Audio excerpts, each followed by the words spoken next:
topic. So additive manufacturing, I'm sure 3D printing आपने सुना ही होगा. तो होता है क्या basically? Just like this.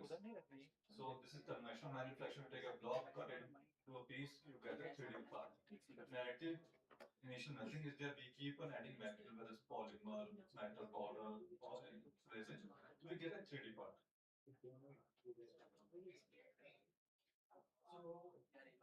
Additive manufacturing, like find application multiple industries. The biggest sector of additive manufacturing are aerospace, aerospace, medical, tooling, and industry. So today we are considering medical.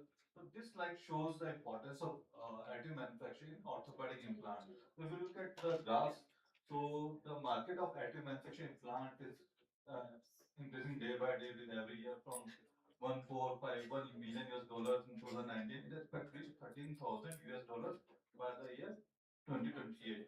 So why this change is happening? Because implants are already there. हमारे पहले आज से 20 साल पहले there were implants of titanium steel का cobaltonium का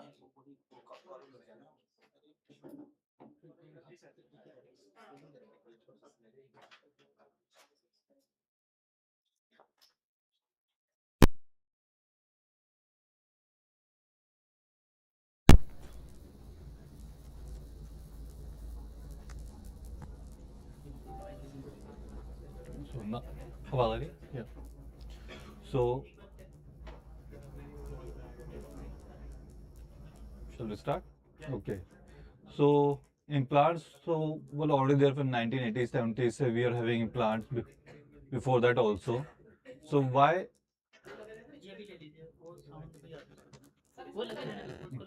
Okay. So what is the advantage that we have in 3D printing? So these are some of the reasons. Design freedom. So earlier, what was there? Water available, we have to use that. We cannot have our own customized implants, but with 3D printing combined with software like Autodesk or SolidWorks, Mimics, we can have design freedom. We are not forced to use what is available. We can customize the solution according to requirement. Then customize again.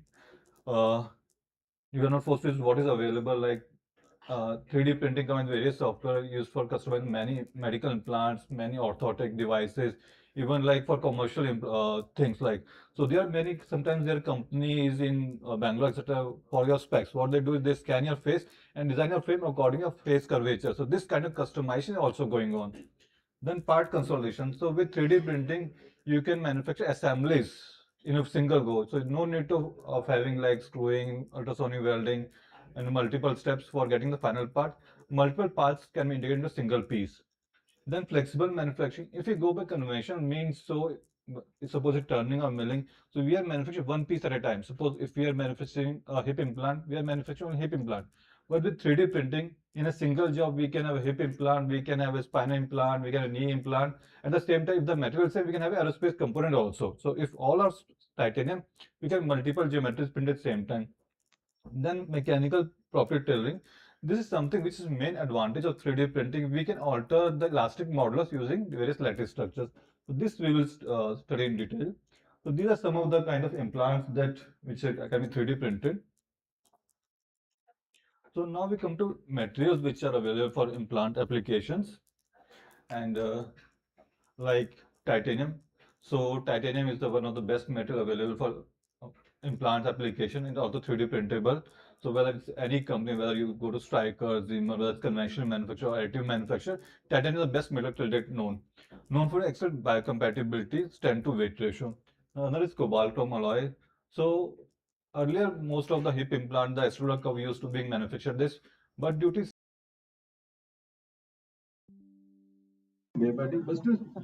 for biocompatible implant knee. Then SS316L, stainless steel 316L grade.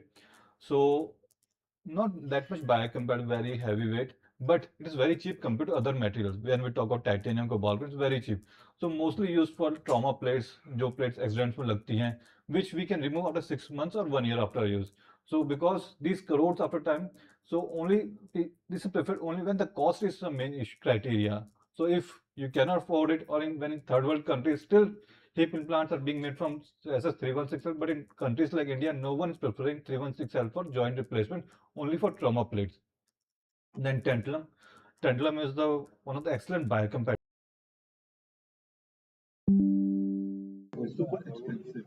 So if we talk about titanium, suppose it costs around 40,000 rupees per kg. Tantalum costs around 2 lakhs rupees per kg. So it is printable, but implant made from tantalum is non-economical. So it is not viable to, we can manufacture implant, but if somebody cannot afford it, there's no point of using it. But despite having excellent biocompatibility. Magnesium. So magnesium is the only metal which is biodegradable, but printing is also difficult. If you use a normal powder bed fisherman, this will blast. Then nitinol alloys, these are mainly used for the cardiac stent. So heart में stent डलता है, किसी बड़े बुजुर्ग को now heart attack आया, stent डल गया.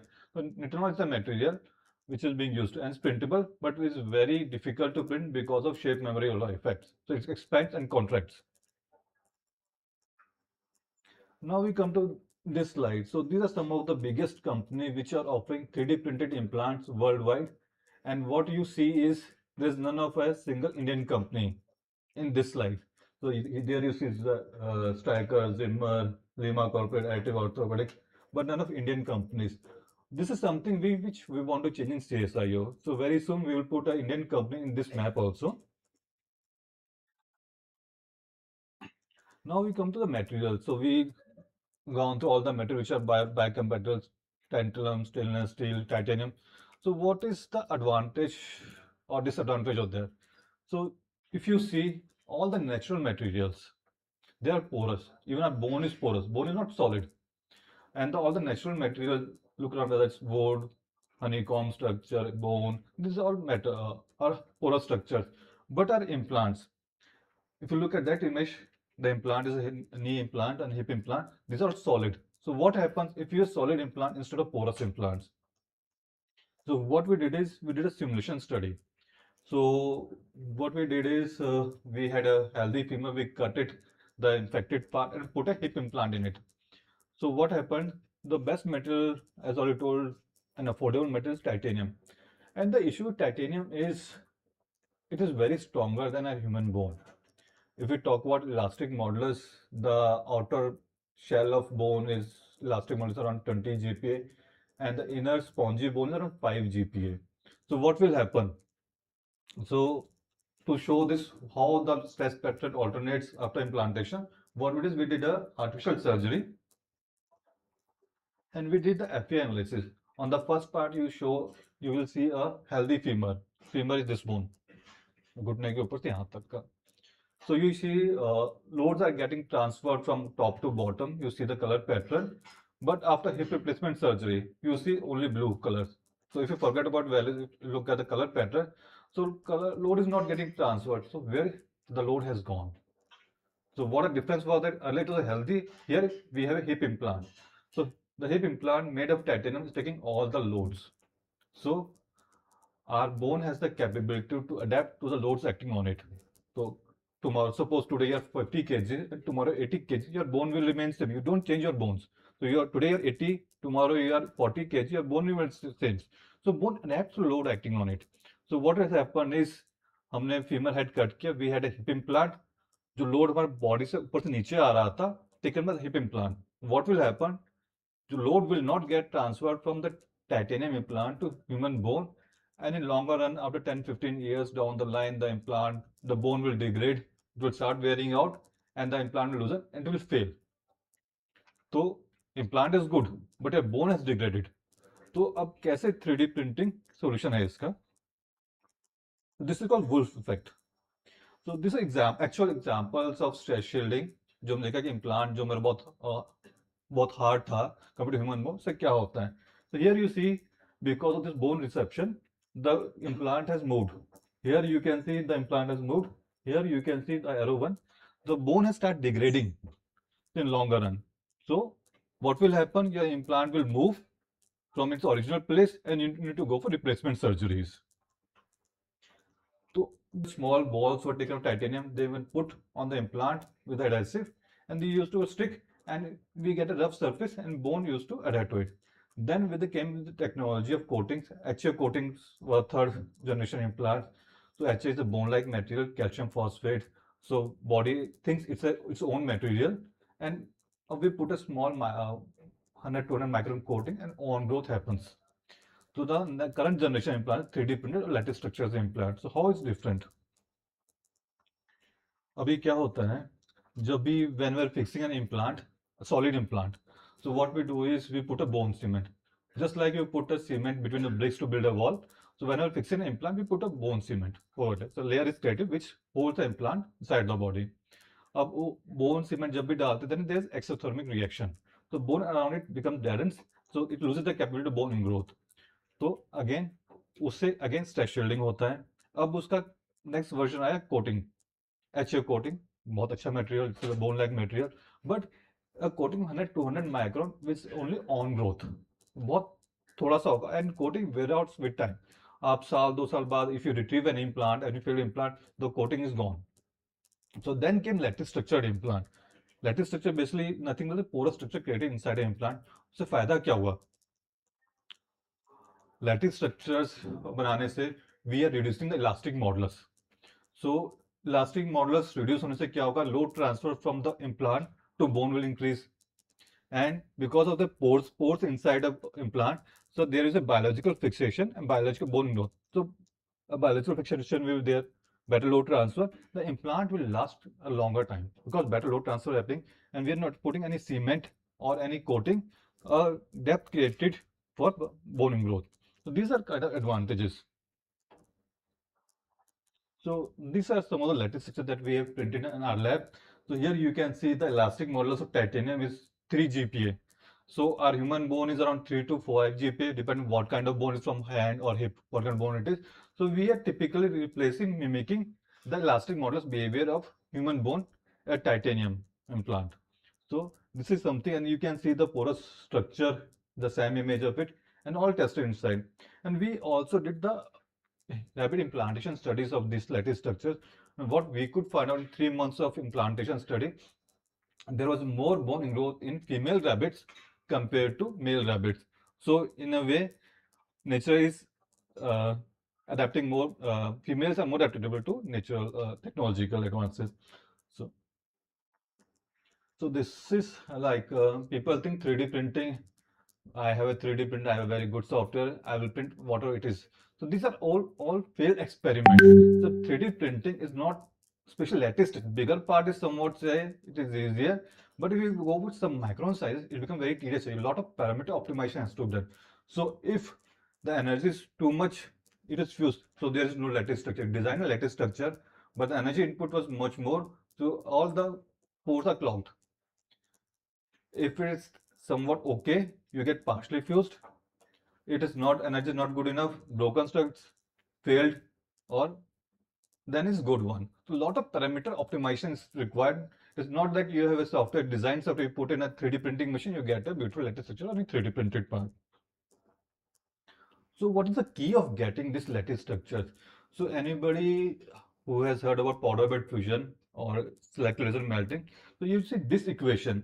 This equation is a key to a good lattice structure printing or any part printing.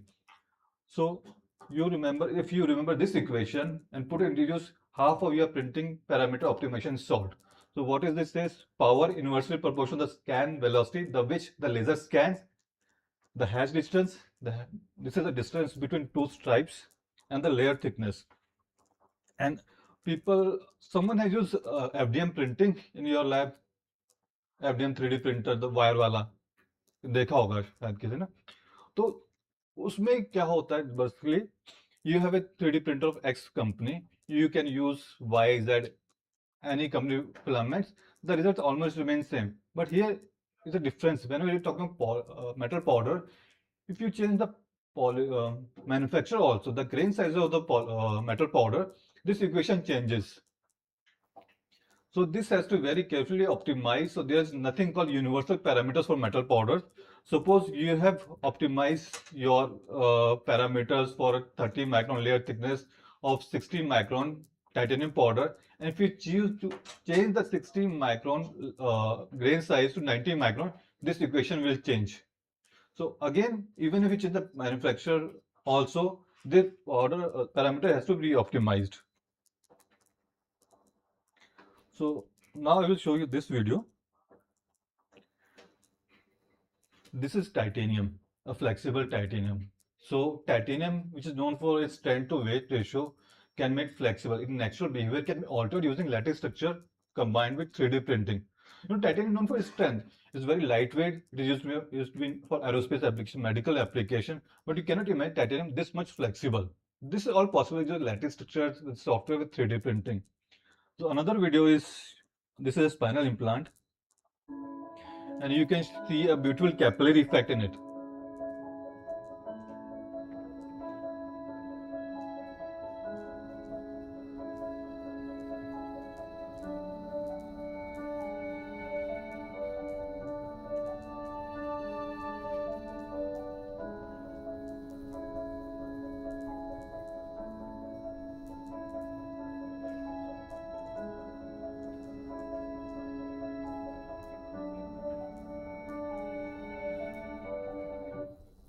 So what you see is an example of capillary effect in a metal implant, metal foam.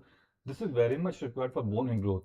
So unless until the blood passes through it, will not absorb any proteins, the bone factors required for bone ingrowth. So if this happens, despite having porous implant, there will be no bone growth. So this is very much essential.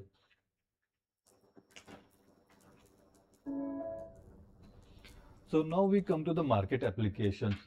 Despite having so many advantages of lattice structure implants, still in a developed country like US, only 10% of hip cups are 3D printed, and they are almost 10x more expensive than a conventional cups. The reason? The machines are very expensive, the raw materials expensive, lot of software is required, certification, which is the biggest expense criteria. For you cannot sell anything, you cannot implant anything into a patient. It has to go through a lot of FDA certification, only then you can have. Then there are post-processing certification, profit margin. So hip implant is the one of the major, where the major chunk of 3D printed implant, followed by spine and knee and other CMF implants.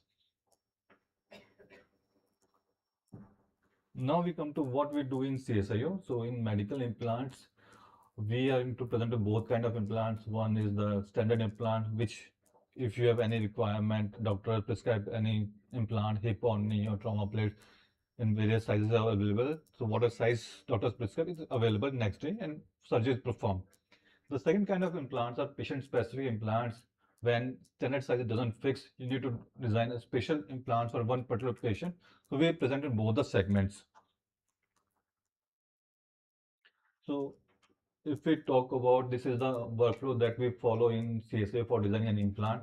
Depending on whether the implant is customized or patient-specific implant, standard implant, so there is shorten of workflow. Suppose if we are designing an implant for one particular patient, what we do is we took the patient's CT scan data, converted 3D model, then design the implant. Then after the design is approved by a doctor, we print a model, then finally print it.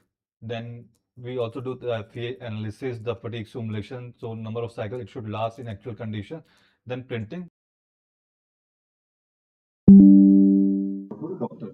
But if we are onto generic implants, which we can manufacture multiple sizes or shapes, then we start from the implant design. The fourth step, this we do with any software like SolidWorks or Inventor, whatever you have. Then after designing, we do the FEA analysis, then do fatigue simulation as per the relevant implant standard. So every implant has got its own standard. Suppose if we talk about spine, F2007 is ASTM standard, which is being to be followed. We have to go again to the drawing board. So this is an example of like a spinal implant. So we design a lattice structured implant with the stress analysis study, FEA study at 3000 Newton. Then the fatigue simulation, 300 to 3000, one cycle, 5 million cycles was repeated. Once it passes that criteria, then we print it, then do mechanical testing.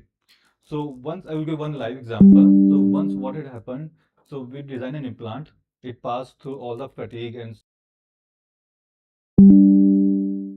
so there was no stoppage of the machine. It passed 5 minute cycle. But after we did the visual inspection, so what we could find, some struts were broken, some rods were broken. Again, we have to go to design board. Despite passed through mechanical testing, after visual inspection, we found some struts broken. So again, the same process has to be repeated again and again until we got full satisfaction. Now we come to what exactly what the practical is it. So in CSA as a CSA lab, it is our priority to do research on which are being used for actual patients or for societal benefits. So this is a cup that we implant in a patient. So here you can see this is a human bone structure, and here you can see a variable structure mimicking human bone. And above is a porous structure, but a single porous structure. So what is the difference between them? So till date, there is no consensus between researchers which pore size is good for bone growth. If you Google it, you find some papers mentioning, okay, zero point 0.8 mm is good for bone growth. Somewhere you find 200 microns is good for bone growth. Somewhere it is 0.4 something. So there is no consensus. So we started with single porosity. The software we had was simple here. Started single porosity and we started our 0.5, 0.6 mm of pore size. And if you are very good, okay, this pore size is good for bone growth, you can use single porosity. But our bone is heterogeneous, and the pore size changes from one part of the bone to other part of the bone. Somewhere it will be zero point 0.4 mm, somewhere it will be 0.2 mm, somewhere it will be 0.6 mm. So with this software, we were able to design a variable porosity structure. The idea was somewhere some kind of porosity will be good for bone growth. So initially we started with this kind of cup design. Then we migrated to variable porosity to make a human bone structure. This was like 3, 4 years back. This was planted, and this is the fifth step. So these are augments, the support implants. These are not primary implants, but the implants required for fixation of the primary. What has happened? So you had a surgery. So actual condition with the implant will last around 15 years something. So but sometimes what we do, we are recently got the implant है, तो only implant lasting 30 to 40 years of lifetime. But car होता है, जैसे हम कोई car खरीदते हैं, so they will say this car will give a mileage 36 kilometers per liter car. That's standard condition. The road plus highway.